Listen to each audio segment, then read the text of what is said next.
Welcome, I'll be reviewing Discovery Season 4, Episode 8.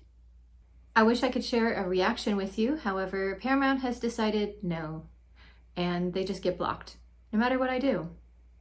I had several people reach out and say, can you still review it, even though there's no reaction? So here we are. I basically jotted down thoughts as I watched the episode. Michael has trouble following orders that she fundamentally disagrees with. So initially when she was basically sidelined in the hunt for Book, that was a major challenge to her new captain role of what do you do? Is she going to just go anyway to look for him? I honestly didn't know how she would react considering her history. So it was wonderful that Admiral Vance came in to the rescue with that just beautifully vulnerable scene with Michael when he basically just kind of poured out his heart about his family and the whole situation.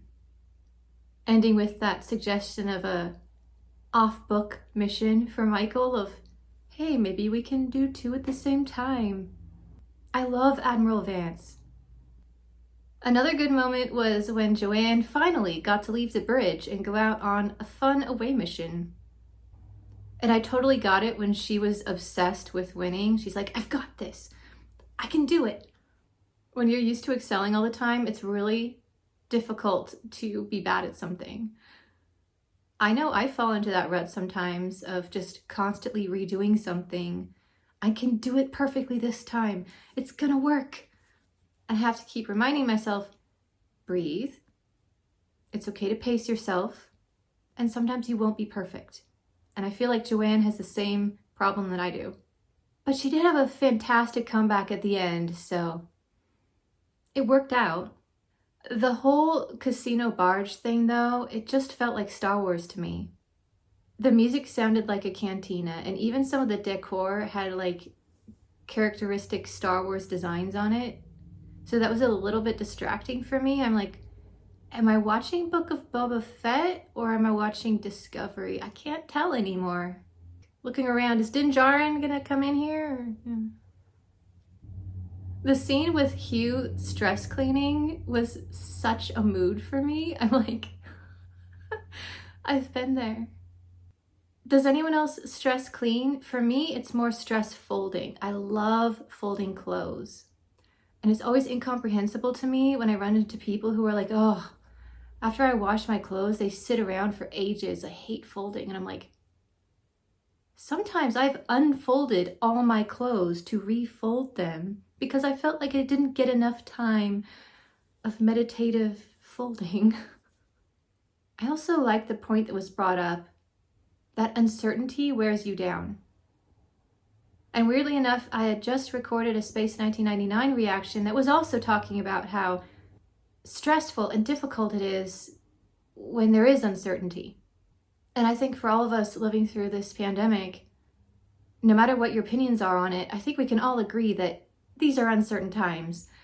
And therefore, we need to be more patient with ourselves and with other people because we're all going through it. And I really appreciate that this season of Discovery seems to understand that, and it's almost for helping us through what we had collectively just dealt with in 2020 and 2021. I feel like the writers knew that. And this is like a season of nerd therapy.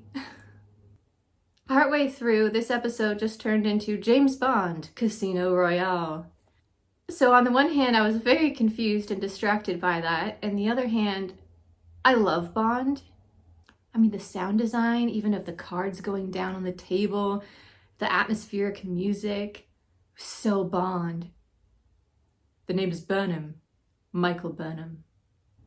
Towards the end, Michael had an impassioned plea to Book that was absolutely heartbreaking.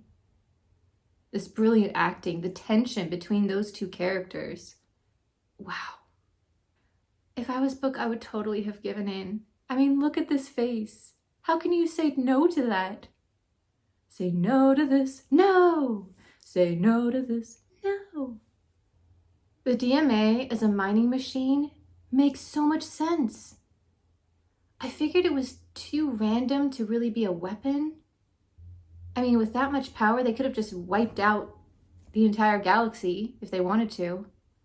But even though it wasn't sent out for the purposes of destruction, but rather just mining, it was still very callous of those aliens to basically say, billions of lives, whatever.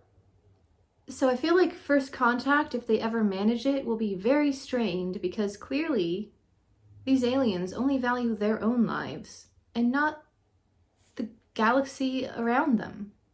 Overall, even though I feel like this hopped genres a lot, I mean, we felt Star Wars and James Bond, I still think this was a really fun episode.